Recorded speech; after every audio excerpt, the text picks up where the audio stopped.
Breaking न्यूजनं आपण बुलेटिनची सुरुवात करणार आहोत। अमृता फडणवीस यांना अडकवण्याचा प्रयत्न करणाऱ्या त्या तरुणीला आता ताब्यात घेतलं गेलेलं आहे। डिझायनर अनिक्षा हिला पोलिसांनी ताब्यात घेतलंय। अनिक्षाच्या उल्हासनगरच्या घरातनं तिला ताब्यात घेण्यात आलेलं आहे। मलबार हिल पोलिसांनी ही कारवाई आता केलेली आहे।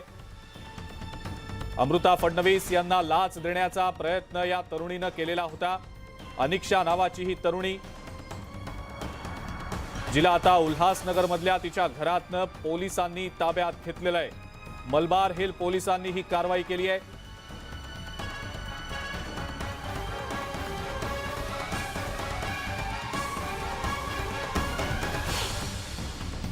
मलबार हिल पोलीस घटनास्थळी दाखल झाल्यानंतर आपण पाहू शकतो की संशयित जे आहेत त्यांना आता घेऊन जात आहेत।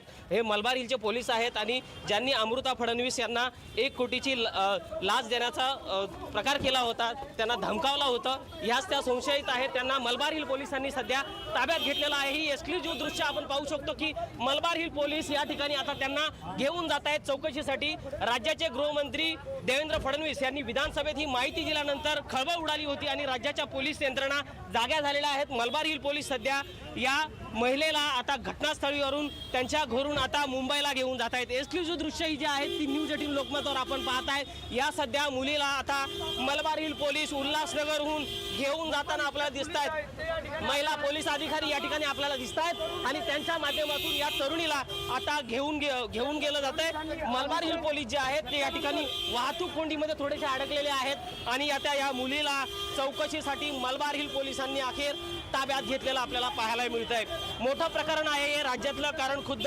देवेंद्र फडणवीस यांना अडकवण्याचं षडयंत्र याच्यामध्ये होतं अशी माहिती खुद्द देवेंद्र फडणवीस यांनी दिली आणि त्याच्यामुळे राज्यातील काही राजकीय नेते याच्यामध्ये सामील आहेत का, कारण अनेकांशी संभाषण अनिल जयसिंघानी यांचा झाल्याची माहिती देवेंद्र फडणवीस यांनी दिली। त्याच्यामुळे काही राजकारणी याच्यामध्ये आहेत का, कारण खुद्द देवेंद्र फडणवीस यांना फसवण्याचा प्रयत्न या ठिकाणी झाला होता। आता सध्या या संशयित मुलीला मलबार हिल पोलिसांनी ताब्यात घेतले आणि तिला मुंबईच्या दिशेने आता घेऊन जात आहेत।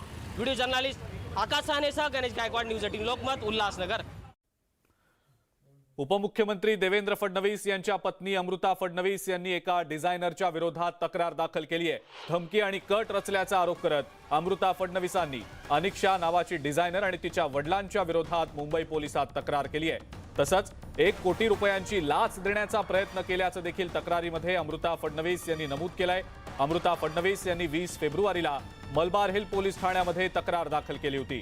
थेट उपमुख्यमंत्र्यांच्याच पत्नीला लाचेची ऑफर करण्यात आल्यानं खळबळ माजली आहे। दरम्यान या विषयावर उपमुख्यमंत्री देवेंद्र फडणवीस यांनी विधानसभेत माहिती दिली आहे। आपल्याला अडचणीत आणण्याचा प्रयत्न करण्यात आला असून आपल्या कुटुंबालाही यात गोवण्याचा प्रयत्न होत असल्याचंही त्यांनी म्हटलंय।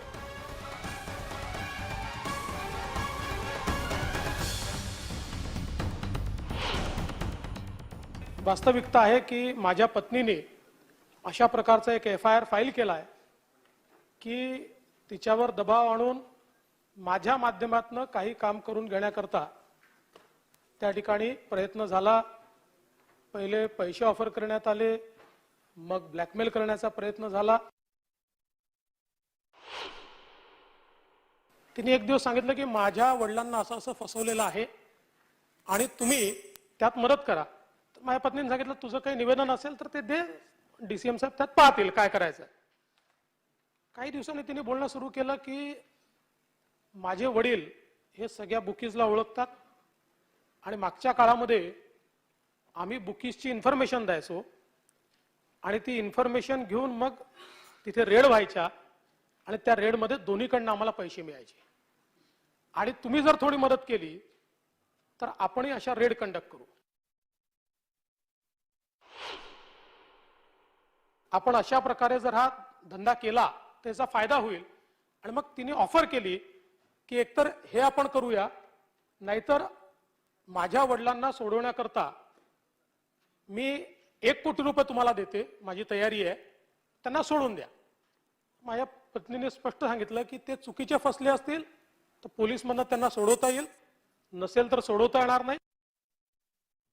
विधान परिषदेमध्ये सध्या मुख्यमंत्री बोलतायत, आपण थेट जाऊया तिकडे। लाभ मिळावा यासाठी त्यांनी एक तिसरी शिफारस केली, त्यामध्ये बऱ्याचशा सुविधा आपण भाई सुरूही केलेल्या आहेत आणि यानंतर हे करत असताना आपल्याला माहित आहे की त्यामध्ये हॉस्टेल असेल, शिक्षण शुल्क परतफेड असेल, त्याचबरोबर शिष्यवृत्ती देणं असेल, स्पर्धात्मक परीक्षेत वयाची सवलत देणं असेल, परीक्षा शुल्कात सवलत असेल, त्याचबरोबर अण्णासाहेब पाटील आर्थिक विकास महामंडळ जे आहे या महामंडळाच्या माध्यमातून पतपुरवठा करणे आणि त्यांना स्वतःच्या पायावर उभं करणे, या सगळ्या ज्या गोष्टी आहेत त्या आपण त्यामध्ये भाई सुरू केल्या.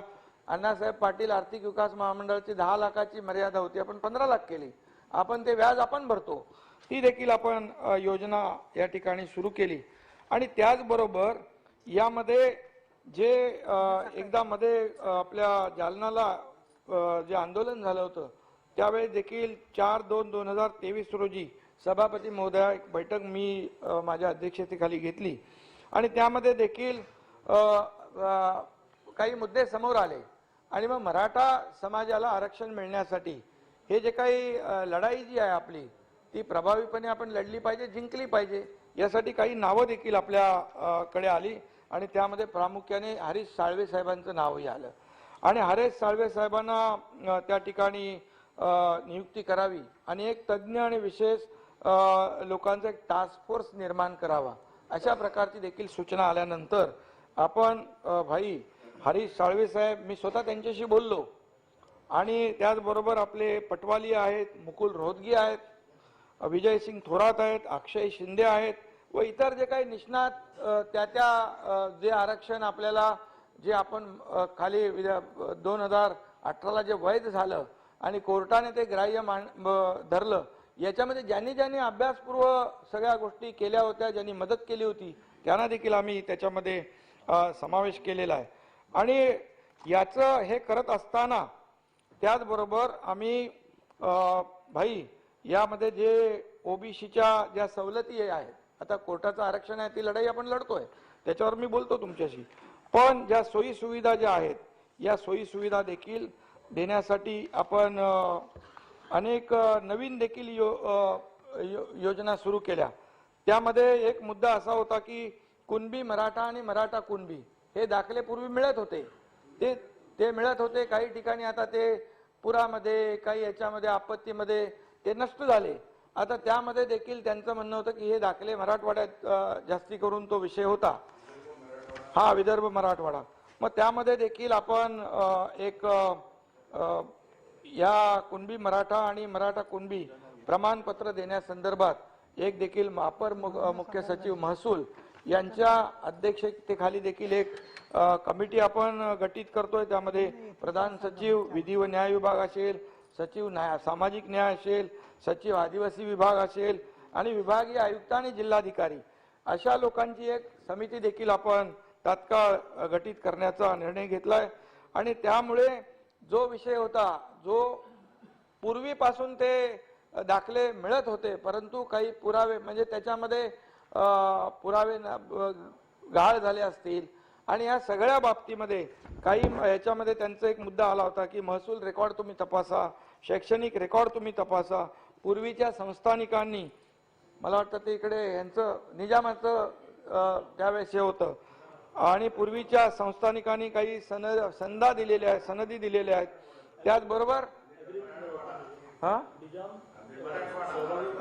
ऍग्रीमेंट जे झालेलं आहे त्यावेळेस देखील मग ते राष्ट्रीय दस्तावेज असतील, इतर जे काही कागदपत्र आहेत हे सगळे तपासल्यानंतर किंवा त्यांच्या पूर्वीचे जे वाडवडील आहेत त्यांच्या सगळं जे काही वंशावळ आहे या सगळ्या बाबी तपासून या ठिकाणी आम्हाला न्याय मिळाला पाहिजे अशी एक मागणी होती आणि त्यासाठी आपण कमिटी सभापती महोदय नेमतोय आणि त्यामुळे देखील मोठ्या प्रमाणावर आपल्या लोकांना न्याय मिळणार आहे.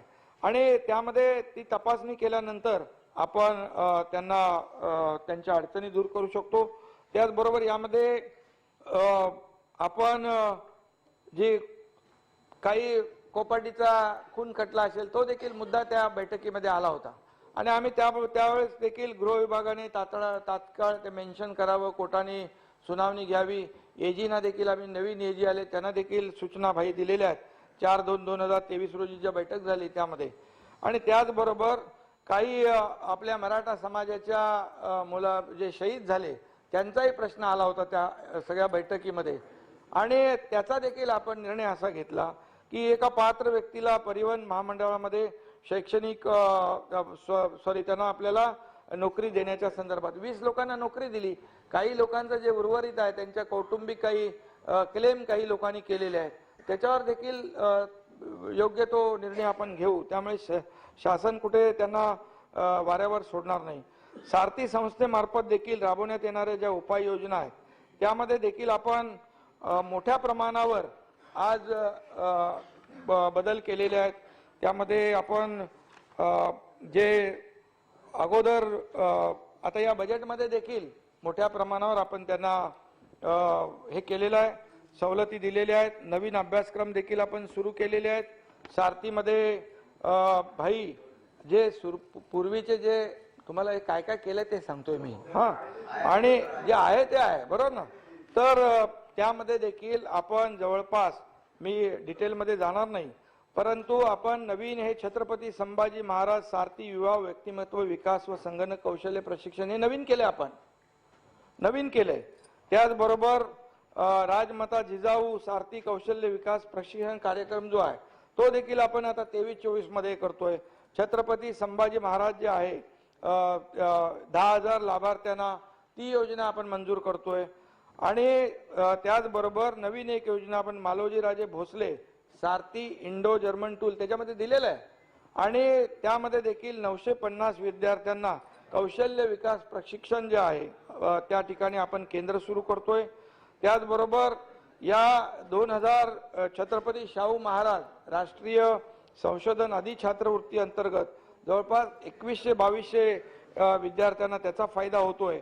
आणि हे सगळं करत असताना आपण सभापती महोदया जवळपास 1 लाख हे मराठा तरुण ज्या आपले तरुण आहेत त्यांना रोजगार आणि स्वयंरोजगार मिळेल असा देखील निर्णय आपण घेतलाय. ते टार्गेट आपण ठेवलेलं आहे. त्याच्यावर देखील आपलं युद्ध पातळीवर काम सुरू आहे. त्यासाठी जे लागणारी अर्थव्यवस्था आहे, आर्थिक तरतूद आहे, ती देखील आपण या बजेटमध्ये केलेली आहे. आणि हे एकंदरीत उद्देश आपला एवढाच आहे की जो या सर्व तरुणांना आपल्याला न्याय देता येईल. आणि त्याचबरोबर आपण जो 15 मगाशी अधिसंख्य जे ज्यांचं सिलेक्शन झालं परंतु त्यांना आपल्याला नोकऱ्या देता आल्या नव्हत्या, बरोबर. त्यामुळे आपल्याला मी सांगतो त्यामध्ये 1553 कॅन्डिडेट होते. आणि मागच्या सरकारमध्ये देखील सभापती महोदया मी होतो, परंतु त्यावेळेस जेव्हा बैठक व्हायची त्यावेळेस मग कंटेम होईल, असं होईल, या सगळ्या गोष्टी ज्या आहेत यावर चर्चा व्हायची. आणि मी तर शेवटी न्यायालयाचा आदर राखून आपल्याला सगळ्या गोष्टी कराव्या लागतात. पण मी जेव्हा मुख्यमंत्री झाल्यानंतर सभापती महोदया पहिला निर्णय आम्ही घेतला अधिसंख्य पद निर्णय घेण्याचा. 1553 आणि 1600 जे विद्यार्थी होते जे MPSC परीक्षेत class 1 class 2 engineering deputy collector DYSP तहसीलदार या सगळ्या 1600 लोकांना जे गेले 4 ते 5 वर्षापासून वंचित होते त्यांना आम्ही नियुक्त्या दिल्या. ते धाडस केलं, बाकी काय होईल ते आपण बघूया. परंतु यांना आपण 3150 जे कॅन्डिडेट होते त्यांना आपण नियुक्त्या दिल्या. डायरेक्ट आम्ही बोलवले आणि नियुक्त्या देखील दिल्या. तुमचा जो महत्वाचा मुद्दा होता, कारण त्या काळामध्ये त्यांचं सिलेक्शन झालं होतं परंतु त्यांना अपॉइंटमेंट मिळाली नव्हती. आणि नाही, त्यांनी चांगला मुद्दा उपस्थित केलेला आहे. आणि त्यामुळे आपल्याला हेही सांगू इच्छितो की सुप्रीम कोर्टाने मराठा आरक्षणाला स्थगिती देण्यापूर्वी जे 9 सप्टेंबर 2020 पूर्वीच्या असे काही कॅन्डिडेट असतील तर ते कोणालाही सरकार वंचित ठेवणार नाही. आपण त्याला देखील एक विंडो ओपन ठेवलेला आहे. म्हणजे जाणीवपूर्वक हा निर्णय आपण घेतलेला आहे. आणि म्हणून या संपूर्ण याच्यामध्ये मी बाकी याच्यात डिटेलमध्ये जात नाही, परंतु एवढंच यामध्ये सांगतो की जे आपण टास्क फोर्स नेमलेला आहे त्यामध्ये हरीश साळवे साहेब आहेत, मी मगाशी नावं घेतली ते आहेत, आणि चंद्रकांत दादा त्याचे उपसमितीचे अध्यक्ष आहेत. आमची कमिटी आहे ही देखील तातडीने या ठिकाणी असं ठरलेलं आहे आपलं की अधिवेशन संपल्यानंतर दिल्लीला जायचं. पुढची एक महत्वाची मोठी बातमी आता आपण बघणार आहोत. बीडच्या जिल्हा रुग्णालयामध्ये संपकरी आरोग्य कर्मचाऱ्यांचा आडमुठेपणा पाहायला मिळालाय. एका रुग्णाला अँब्युलन्समधनं रुग्णालयात उपचारासाठी आणण्यात आलेलं होतं. त्या रुग्णाचं स्ट्रेचर उचलण्यासाठी देखील कोणी नव्हतं. रुग्ण हॉस्पिटलमध्ये नेण्याच्या प्रतीक्षेत असताना त्याच्या शेजारी आंदोलक कर्मचारी घोषणाबाजी करण्यामध्ये व्यस्त होते. हे कर्मचारी हसत नाचत होते. रुग्णाची मात्र दुसरीकडे मृत्यूशी झुंज सुरू होती. आंदोलक कर्मचारी 2 मिनिटं आंदोलन थांबवून या रुग्णाला हॉस्पिटलमध्ये नेऊ शकत होते, पण तसं करण्याऐवजी संपकरी आरोग्य कर्मचाऱ्यांनी तमाशा पाहणंच पसंत केलं. संपकरी आरोग्य कर्मचाऱ्यांना त्यांचा पगार आणि त्यांचं आंदोलन यापुढे रुग्णसेवा देखील महत्वाची वाटली नाही का, असा सवाल आता उपस्थित केला जातोय. आणि याच संदर्भातली अधिक माहिती आपण जाणून घेणार आहोत. आपले बीडचे प्रतिनिधी सुरेश जाधव सध्या आपल्या सोबत आहेत. सुरेश, माणुसकी ओशाळलीये की काय असं म्हणावं अशी परिस्थिती ही बीडमध्ये आता या सगळ्या शासकीय रुग्णालयाच्या बाहेर पाहायला मिळालेली आहे. या रुग्णांना रुग्णसेवा मिळत नाहीये. आंदोलक कर्मचारी 2 मिनिटं वेळ काढून रुग्णाला साधं स्ट्रेचरवरून रुग्णालयात देखील पोहोचवू शकत नाहीयेत. सुरेश, काय सांगता येईल या सगळ्याबद्दल? धक्कादायक घटना आहे ही. ज्या ठिकाणी अँब्युलन्समध्ये रुग्ण आलेले होते, माजलगावमध्ये तेलगाव रोडवरती ऍक्सिडेंट झाला होता आणि त्यामध्ये ऊसतोड मजूर जवळपास 14 जण गंभीररित्या जखमी झाले होते. ते उपचारासाठी ज्यावेळेस जिल्हा रुग्णालयामध्ये आले त्यावेळेस अँब्युलन्समधून उतरण्यासाठी सुद्धा इथं कर्मचारी कुणी नव्हता. तर बाजूलाच कर्मचारी त्यांचं आंदोलन करत होते. जुनी पेन्शनच्या संदर्भात घोषणाबाजी करत होते, विशेष टाळ्या वाजवत होते. मात्र या शेजारीच असलेला जो रुग्ण आहे तो उपचार वाचून तडफडत होता. मात्र त्याच्याकडे देखील पाहायला लक्ष मिळालं नाही. नातेवाईकांनी स्ट्रेचरवरती टाकून त्याला उपचारासाठी घेऊन गेले आणि त्यानंतर पुढे त्याला उपचाराला सुरुवात केली गेली. आज बीड जिल्हा रुग्णालयामध्ये जर पाहिलं तर कंत्राटी कर्मचाऱ्यावरती आणि ज्या नर्सिंगचे विद्यार्थी आहेत त्यांच्यावरती मदार आहे. तेच या ठिकाणी उपचार करत असल्याची परिस्थिती आहे. आणि इथले जिल्हा रुग्णालयातले जे काही कर्मचारी आहेत ते कर्मचारी सगळे संपावरती गेलेले आहेत. त्यामुळे एकंदरीतच जिल्हा रुग्णालयाची जर अशी अवस्था असेल तर आपण ग्रामीण भागातली न विचारलेली बरी का, तर ग्रामीण भागातल्या संस्थांमधले तर सगळे कर्मचारी आज मोर्चासाठी आलेले आहेत. त्यामुळे एकंदरीतच एखाद्याला कुत्र चावलेला असेल, एखाद्याला सर्पदंश आलेला असेल. सुरेश, थांबवतो काही क्षणांसाठी. आपल्या सोबत सध्या जिल्हा शल्य चिकित्सक डॉक्टर सुरेश साबळे देखील आहेत फोन लाईनवरनं. डॉक्टर, संपकरी कर्मचाऱ्यांची माणुसकी कुठे गेलीये असा प्रश्न पडल्याशिवाय राहत नाही. तुमच्या हॉस्पिटलमध्ये असे प्रकार जर होत असतील, 2 मिनिटं फक्त तुमचं आंदोलन बाजूला ठेवून रुग्णांना रुग्णसेवा देता आली असती, निदान हॉस्पिटलमध्ये तरी नेता आलं असतं जेणेकरून उपचार होऊ शकले असते. का घडलं नाही असं? नाही, सध्या परिस्थितीमध्ये आमच्याकडे जे कर्मचारी संपावरती आहेत तरी परंतु आमच्याकडे जे कॉन्ट्रॅक्च्युअल स्टाफ आहे एनएचएमचा आणि जे बॉन्डेड कर्मचारी आहेत यांच्यावरती आमचे हॉस्पिटल चालू आहे. आणि रुग्णसेवेमध्ये जे इमर्जन्सी सर्व्हिसेस असतील, ज्याच्यामध्ये इमर्जन्सी ऑपरेशन्स असतील, आयसीयू असेल, लेबर रूम असेल, हे अत्यंत सुस्थितीमध्ये चालू आहे. परंतु जे प्लॅन गोष्टी असतील, प्लॅन ऑपरेशन असतील ज्या नियोजित, अशा यांना फक्त मनुष्यबळाची कमतरता असल्यामुळे थोडं पुढे ढकलण्यात येत आहे. परंतु ज्या इमर्जन्सी सर्व्हिसेस आहेत त्या पुरवल्या जातात आपल्याकडे. बरं, पण डॉक्टर, रुग्णसेवेचं व्रत घेतलेलं आहे आरोग्य कर्मचाऱ्यांनी हातात, आणि अशा वेळेला जर 2 मिनिटं आंदोलनातनं बाजूला येऊन रुग्णसेवा जर देता येत नसेल तर मग काय उपयोग या सगळ्याचा, असा प्रश्न पडल्याशिवाय राहत नाही. आपल्याला काय वाटतं याबद्दल? नाही, निश्चितच रुग्णांना विटीस धरणं हे योग्यच नाही. हे कुणीही म्हणजे त्याचं समर्थन करणार नाही. ज्या संपकऱ्यांच्या मागण्या आहेत या शासनासमोर त्यांनी मांडलेल्या आहेत, त्या संदर्भात त्यांच्या वाटाघाटी चालू आहेत. परंतु रुग्णसेवा मध्ये कसलीही बाधा येऊ नये यासाठी आम्ही सक्षम आहोत. आम्ही बाहेरचे प्रायव्हेट नर्सिंग स्कूलचे विद्यार्थीनी आम्ही घेतलेले आहेत. काही आम्ही कॉन्ट्रॅक्च्युअल असतील किंवा प्रायव्हेट हॉस्पिटलचे एक्सरे टेक्निशियन वगैरे बोलून आम्ही सध्या एक्सरे वगैरे करून घेतो. परंतु कसल्याही प्रकारे रुग्णांना तिथे हेळसांड होऊ दिली जात नाही सध्या सिव्हिल हॉस्पिटलमध्ये. बरं डॉक्टर, धन्यवाद. आपण न्यूज 18 लोकमतशी बोलात आणि प्रतिक्रिया दिलीत त्याबद्दल. सुरेश, आपले देखील आभार. आपण देखील माहिती दिलीत त्याबद्दल. बीडमध्ये उपचारानभावी रुग्णांचे हाल होऊ लागलेले आहेत आणि हॉस्पिटलच्या आवारात गोरगरीब रुग्णांची फरफट होत असल्याचं चित्र आहे. उपचारानभावी रुग्णालयात गोरगरिबांची आबाळ होतीये. स्ट्रेचर नेण्यासाठी कर्मचारी नसल्यानं रुग्णांच्या नातेवाईकांनाच रुग्णांना उचलून न्यावं लागतंय. काही रुग्ण आपल्या नातेवाईकांसह विनाउपचार हॉस्पिटलच्या आवारातच बसून आहेत. कर्मचारी संपावर गेल्यानं रुग्णसेवा कोलमडून पडली आहे. रुग्णांना कोणीच वाली उरला नाही का, असा सवाल आता उपस्थित होतोय. बीडमध्ये रुग्णसेवेचे 3:13 वाजल्याचं पाहायला मिळत आहे. कर्मचारी संपावर गेलेत आणि रुग्णसेवा सलाईनवर असल्याची स्थिती बीडमध्ये पाहायला मिळते.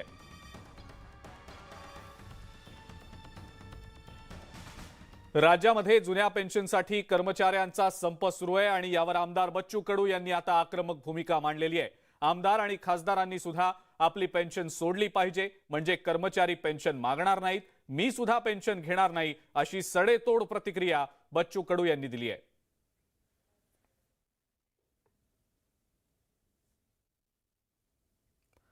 मुंबईच्या दिशेने निघालेलं लाल वादळ आता शहापूरपर्यंत येऊन धडकलंय। या लॉंग मार्चचं शिष्टमंडळ सरकारशी बोलणी करण्यासाठी पुढे गेलेलं असलं तरी मोर्चा मात्र सुरूच आहे। नाशिकहून निघालेल्या या लॉंग मार्चचा आजचा 5वा दिवस आहे। थोड्याच वेळात या शेतकऱ्यांच्या प्रतिनिधींची मुख्यमंत्र्यांसोबत उपमुख्यमंत्र्यांसोबत बैठक होतीये। या बैठकीमधनं काही सकारात्मक तोडगा निघतो का हे देखील पाहणं महत्त्वाचं ठरणार आहे। अधिक माहिती या संदर्भातली आपण जाणून घेणार आहोत। आपले प्रतिनिधी लक्ष्मण घाटोळ सध्या आपल्या सोबत आहेत। लक्ष्मण, एकीकडे या शेतकऱ्यांचे प्रतिनिधी जे आहेत ते मुंबईच्या दिशेने जरी रवाना झालेले असले तरी लॉंग मार्च काही थांबलेला नाही। लक्ष्मण, शहापूरपर्यंत हा लॉंग मार्च आता येऊन ठेपलेला आहे। लक्ष्मण, काय सांगता येईल सगळ्याबद्दल? नाशिकच्या दिंडोरी तालुक्यातून निघालेला हा लॉंग मार्च तब्बल 120 ते 125 किलोमीटर इतका पायी चालत आता शहापूरपर्यंत येऊन पोहोचलेला आहे। काही वेळापूर्वी या शिष्टमंडळाचे नेते, ज्यामध्ये JP Gavit, comrade doctor DL Karad असतील, त्याचबरोबर अजित नवले असतील, यांच्यासह 15 लोकांचं शिष्टमंडळ याच मोर्चातून मंत्रालयामध्ये अर्थात मुख्यमंत्र्यांच्या दालनामध्ये चर्चेसाठी गेलेलं आहे। त्या ठिकाणी त्यांच्या मागण्यांच्या संदर्भात चर्चा करण्यासाठी काल त्यांना दादा भुसे आणि सावे यांनी निमंत्रण दिलं होतं। अभिमन्यू पवार देखील त्यांच्यासोबत होते। या 3 नेत्यांनी येऊन त्यांना निमंत्रण दिलं होतं। निमंत्रणानंतर हे सगळे नेते आज दुपारच्या बैठकीला गेलेले आहे आणि या ठिकाणी वनजमिनींचा सगळ्यात महत्त्वाचा आणि वादग्रस्त विषय असणार आहे। कारण वनजमिनी या सगळ्या शेतकऱ्यांना मिळाव्या आणि आदिवासी बांधवांना मिळाव्या ही त्यांची प्रामुख्याने मागणी आहे। हा जो मोर्चा आपल्याला दृश्यांमध्ये दिसतोय, या मोर्चामध्ये जवळपास 95 ते 98% लोक जे आहेत ते केवळ वनजमिनी त्यांना मिळाव्या, 7/12 वनजमिनीचा जो 7/12 आहे तो त्यांच्या नावे मिळावा ही प्रमुख मागणी त्यांची आहे आणि इतर कांद्याला हमीभाव मिळावा ही देखील मागणी आहे। त्याचबरोबर वेगवेगळ्या प्रकारच्या आदिवासी बांधवांच्या योजना आहे त्याची अंमलबजावणी व्हावी, अशा सगळ्या मागण्या घेऊन ते गेलेले आहे। मात्र मूळ मुद्दा जो आहे तो वन जमिनींचा आहे आणि म्हणून यावरून काय तोडगा निघतो हे बघावं लागेल। हा मोर्चा खरं तर ह्या सगळे नेते तिकडे गेलेले असले तरी जे कार्यकर्ते आहेत त्यांच्या नेतृत्वामध्ये हा मोर्चा जो आहे अद्यापही सुरू आहे। आपले नेते चर्चेसाठी गेलेले आहे, मात्र आपण मोर्चा थांबवलेला नाहीये। आपली काय भूमिका आहे? भूमिका अखिल भारतीय किसान सभा राज्य कमिटीच्या वतीने लॉंग मार्चमध्ये आम्ही शहापूरपर्यंत आलेलो आहोत। आमचे नेते प्रतिनिधी मंडळाला जरी मंत्रालयामध्ये चर्चेसाठी बोलवलेलं आहे, तिथे चर्चा चालू झालेली आहे।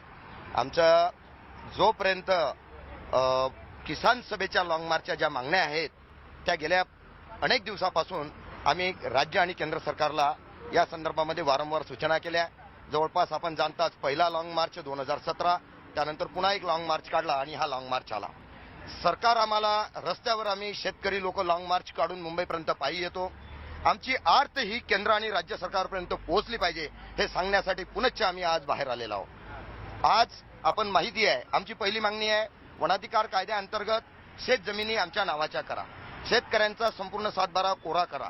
उदाहरणार्थ शेतकऱ्यांचा शेतमाल कांदा, कापूस, सोयाबीन, अंडी, दूध याचे प्रचंड भाव पडलेले आहेत आणि शेतकऱ्यांच्या मालाचे भाव पडलेले आहे हा मूळ मुद्दा आहे आणि सगळ्यात महत्त्वाचा मुद्दा जो आहे तो वनजमिनींचा आहे। त्यामुळे या वनजमिनींच्या मुद्द्यावरती आजच्या शिष्टमंडळासोबतच्या बैठकीमध्ये सरकार काय तडजोड करतं हे बघणं महत्त्वाचं असणार आहे। ही जर तडजोड होऊ शकली नाही तर हा मोर्चा थांबेल अशी शक्यता नाहीये, कारण 2018 साली अशाच प्रकारचा मोर्चा नाशिकहून मुंबईच्या दिशेने आला होता आणि त्यावेळेला देखील लेखी आश्वासन सरकारच्या वतीने या वनजमिनीच्या बाबत दिलं होतं, मात्र त्याची अंमलबजावणी झालेली नाही। त्यामुळे आता पुन्हा एकदा सरकारकडून फसवणूक होऊ शकते या भीतीमुळे हा मोर्चा थांबणार नाही अशा सगळ्या परिस्थिती आहे। जोपर्यंत अंमलबजावणी होणार नाही तोपर्यंत मोर्चा सुरू ठेवू अशी भूमिका जेपी गावितांनी यापूर्वी सकाळी न्यूज 18 लोकमतशी बोलताना घेतली होती। त्यामुळे या बैठकीत देखील ही चर्चा प्रामुख्यानं सगळ्या बैठकीमध्ये वादाचा आणि मुद्द्याचा विषय असणार आहे। बरोबर आहे लक्ष्मण, धन्यवाद। सविस्तर माहिती आपण दिलीत त्याबद्दल। एकीकडे हा लॉंग मार्च सुरूच आहे, दुसरीकडे या शेतकऱ्यांचं जे प्रतिनिधी मंडळ आहे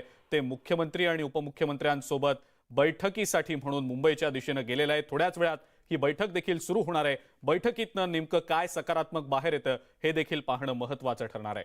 ब्रेक नंतर आपल्या सगळ्यांचं पुन्हा एकदा स्वागत। हवामान विभागानं दिलेल्या इशाऱ्यानंतर राज्यात अनेक ठिकाणी अवकाळी पावसानं हजेरी लावलेली आहे। या अवकाळी पावसामुळे शेती पिकांना फटका बसण्याची शक्यता आहे, त्यामुळे साहजिक आहे शेतकरी चिंतेत आहेत। या अवकाळी पावसामुळे शेतकऱ्यांची चांगलीच तारांबळ उडत असल्याचं दृश्य आहे। सध्या रब्बी पिकांच्या काढणीचे दिवस सुरू आहेत आणि अशातच अवकाळी पावसानं हजेरी लावल्यानं शेती पिकांना मोठा फटका बसतोय। हवामान विभागानं दिलेल्या माहितीनुसार राज्यामध्ये 15 ते 18 मार्च दरम्यान अवकाळी पावसाची शक्यता वर्तवण्यात आलेली होती। काही ठिकाणी गारपीट होण्याचा देखील अंदाज वर्तवला गेलेला आहे। नागपूर, चंद्रपूर आणि गडचिरोली जिल्ह्यात ऑरेंज अलर्ट दिला गेलाय, तर मुंबईतही 2 दिवस वातावरण ढगाळ राहणार आहे।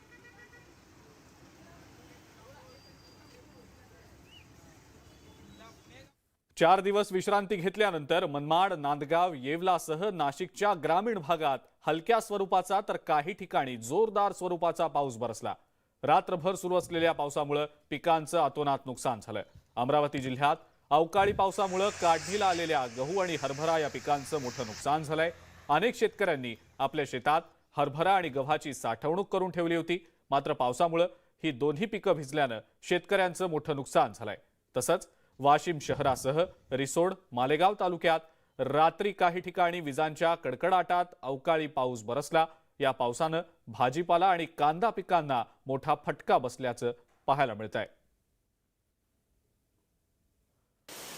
हवामान खात्याच्या इशाऱ्यानंतर कोल्हापुरातल्या गारगोटीमध्ये पावसानं दमदार हजेरी लावली। गारगोटीमधील मार्केटमध्ये पाणी साचलं होतं। दुसरीकडे सोलापूरमध्ये ढगांच्या गडगडाटासह पावसानं हजेरी लावली।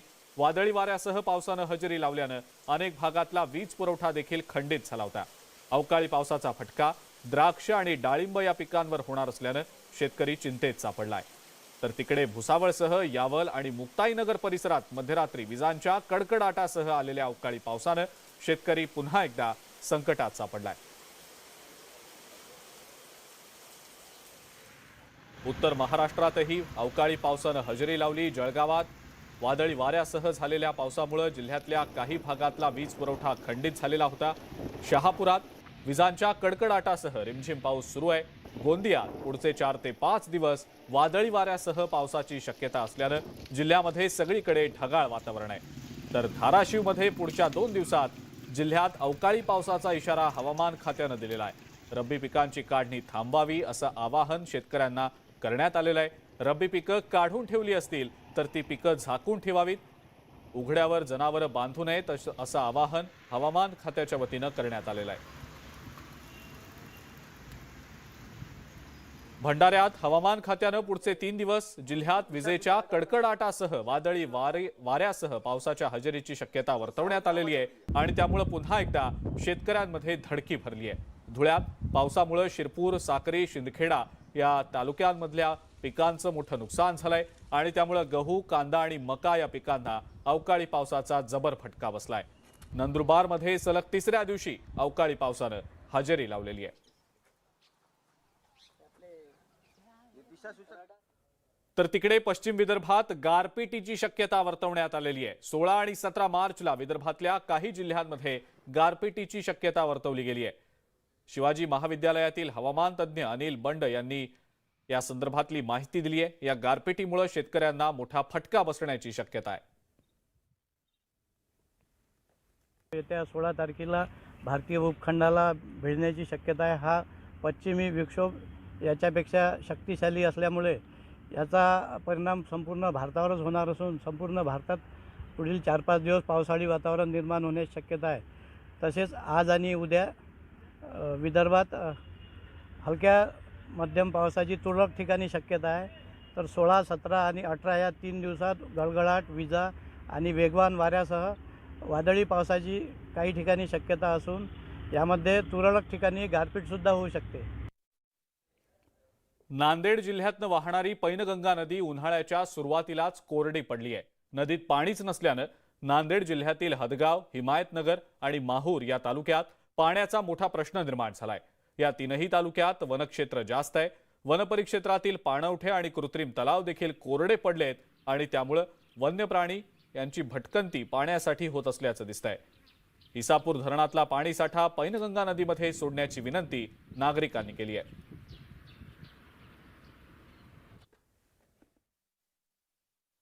इसापूर धरणामध्ये पाणी भरपूर आहे आणि हदगाव तालुक्यामध्ये नदी कोरडी झाली आहे आणि जनावराला पाण्याची आवश्यकता आहे आणि शेतीला पाण्याची आवश्यकता आहे.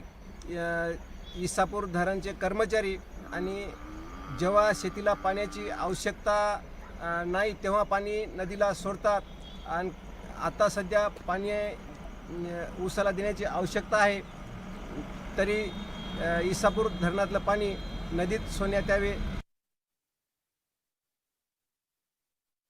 आमची धरण उशाला आणि कोरड घशाला अशी परिस्थिती आमची झालेली आहे.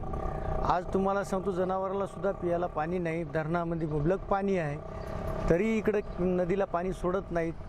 तर माझं एकच प्रशासनाला विनंती आहे की आता आपण तात्काळ याच्यावर कारवाई करून पाणी नदीमध्ये सोडण्याचा प्रयत्न करावे. चंद्रपूर जिल्ह्यामध्ये संपामुळे मेटाकुटीला आलेल्या विद्यार्थ्यांनी शिक्षक शाळेत यावेत या मागणीसाठी रास्ता रोको केलाय. सिंदेवाही तालुक्यातल्या लाडबोरी गावात हा प्रकार घडलाय. सकाळपासून विद्यार्थ्यांनी सिंदेवाही नवरगाव रस्ता ठप्प केलाय. जिल्हा परिषद शाळेच्या 1ली ते 7वीच्या मुलांनी या रास्ता रोकोत सहभाग घेतलाय. कोरोना काळात आधीच आमची 2 वर्ष वाया गेली आहेत. आता शिक्षकांच्या संपामुळे आमचं नुकसान होत आहे, त्यामुळे वर्गामध्ये शिक्षक आल्याशिवाय आम्ही इथनं उठणार नाही अशी भूमिका विद्यार्थ्यांनी घेतली आहे.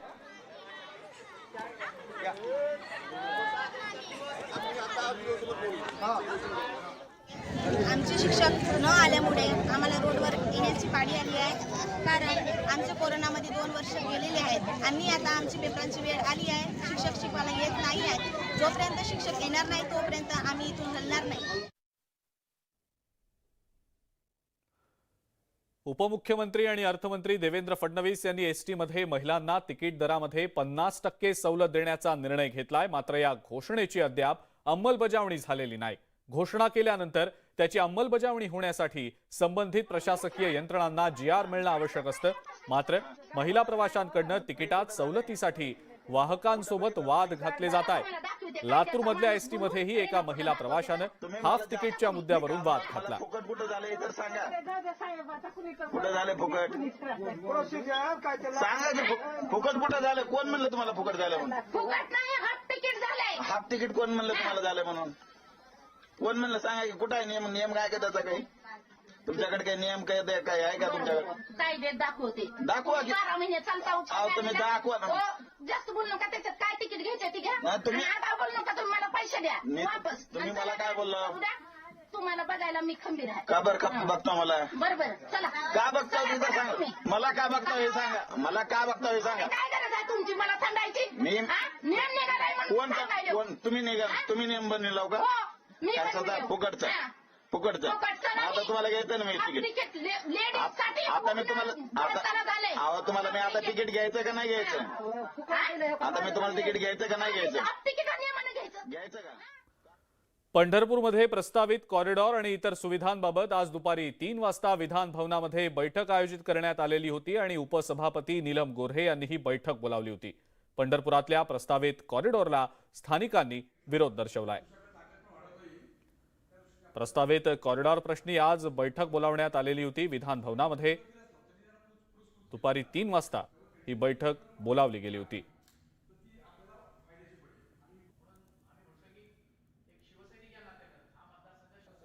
पंढरपूरमधल्या प्रस्तावित कॉरिडॉर आणि इतर सुविधांबाबतीत आज दुपारी 3 वाजता विधान भवनात बैठक आयोजित करण्यात आलेली होती.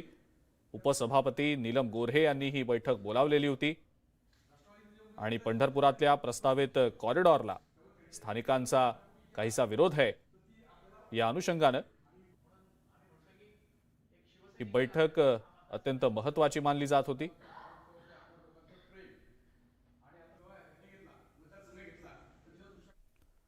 यानंतरची ब्रेकिंग न्यूज आता आपण बघणार आहोत. उद्धव ठाकरे यांनी बहुमत चाचणी आधीच राजीनामा दिला. त्यांना पुन्हा मुख्यमंत्री कसं काय बनवू शकतो असा प्रश्न सरन्यायाधीशांनी आता उपस्थित केलेला आहे.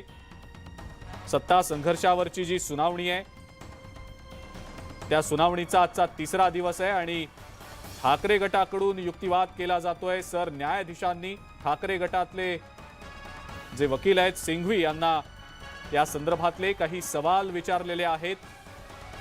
उद्धव ठाकरे यांनी बहुमत चाचणी आधीच राजीनामा दिला, त्यांना पुन्हा मुख्यमंत्री कसं काय बनवू शकतो असा प्रश्न सरन्यायाधीशांनी आता उपस्थित केलाय. अधिक माहिती या संदर्भातली आपण जाणून घेणार आहोत. आपले नवी दिल्लीचे प्रतिनिधी प्रशांत लीला रामदास सध्या आपल्या सोबत आहेत. प्रशांत, सुनावणीमध्ये नेमक्या कोणकोणत्या मुद्द्यांवरचा युक्तिवाद सुरू आहे, काय सांगता येईल सविस्तर याबद्दल? महत्वाचं म्हणजे आज सकाळपासूनच खास करून युक्तिवाद सुरू आहे, प्रतिवाद सुरू आहे. कपिल सिब्बल यांनी प्रतिवाद सुरू केला, त्यानंतर लंच नंतर अभिषेक मनु सिंघवी यांनी आपला प्रतिवाद सुरू केला आणि आता साधारणतः प्रतिवाद जो आहे तो संपण्याच्या दिशेने मार्गक्रमण करत असताना एक निरीक्षण खास करून कोर्टाने नोंदवलेलं आहे. त्यात त्यांनी म्हटलं आहे की उद्धव ठाकरेंनी बहुमत चाचणीआधीच राजीनामा दिला, त्यांना पुन्हा मुख्यमंत्री कसे काय बनवू शकतो असा सवाल सरन्यायाधीशांनी विचारलेला आहे. त्यावर त्यांनी हे स्पष्ट केलं आहे का, त्यांनी अभिषेक मनु सिंघवी यांनी उत्तर त्यांनी स्पष्ट केलं की त्यांनी म्हणालं की उद्धव ठाकरेंनी बहुमत चाचणी आधीच राजीनामा दिला, त्यांना आम्ही पुनर्स्थापित कसे काय करू शकतो असा सवाल जेव्हा धनंजय चंद्रचूड जे सरन्यायाधीश त्यांनी केला तेव्हा त्यावर उद्धव ठाकरे यांना पुन्हा मुख्यमंत्री करायचे नाही अशी आमची मागणी नाही असं त्यांनी स्पष्ट केलं.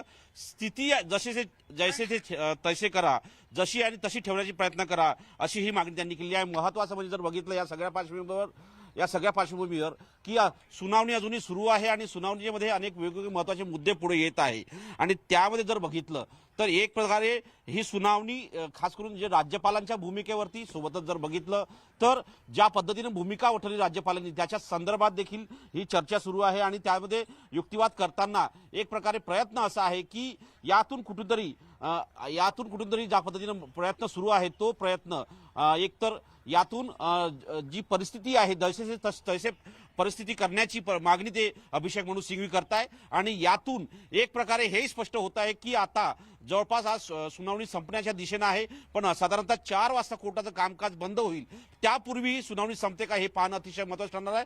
पण अभिषेक मनु सिंघवी यांना निश्चितपणे स्पष्ट करण्यात आलेलं आहे की त्यांनी लवकरात लवकर सुनावणी संपवावी, कारण की त्या संदर्भात निश्चितपणे स्पष्ट करण्यात आलं होतं की आजच आम्हाला सुनावणी संपवायची आहे आणि घटनापीठाने ह्या प्रकारच्या सूचना पूर्वीच दिल्या होत्या. स्टुडिओ बरं प्रशांत.